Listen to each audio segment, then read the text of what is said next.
Here are 3 things that I recommend you do after your workout to make it worthwhile. Hey, my name is Brandon and I'm a PA working in neurosurgery. I'm also a personal trainer, so if you want to learn more about fitness, health, and nutrition, feel free to hit that follow button. So tip 1 and 2 go hand in hand. First, make sure you eat some type of protein. No, it doesn't have to necessarily be in supplement form like whey protein powder or some type of shake. No, as long as it's food and it contains protein, it doesn't really matter. Protein powder, specifically whey, is more easily digested versus having whole food or something like casein protein.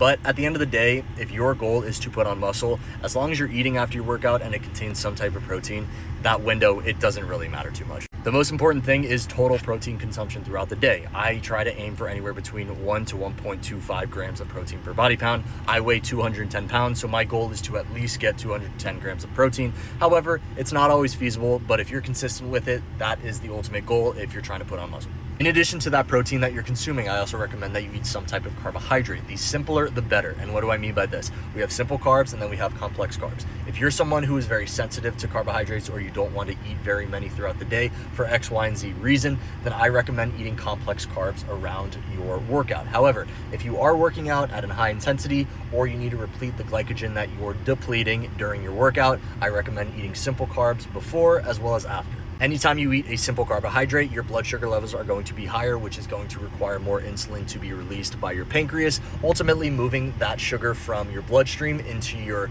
liver as well as your muscles to help replenish your glycogen. Insulin also helps promote protein synthesis. So if your goal is to build muscle, maintain lean muscle tissue, or just recover as best as possible, I always recommend some type of carbohydrate in addition to a protein source to maximize your recovery phase. And then lastly, and this should be going without saying, and it also shouldn't be only for after your workout, but make sure you're drinking enough water. It's summer. Every single continent on this planet right now is way hotter than it needs to be.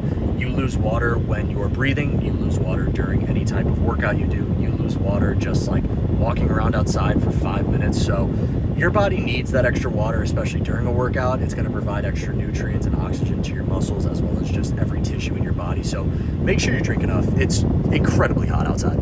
So I hope these 3 things benefit you and help you reach all of your goals. If you have any more questions, feel free to leave a comment down below. But if not, enjoy the rest of your Wednesday.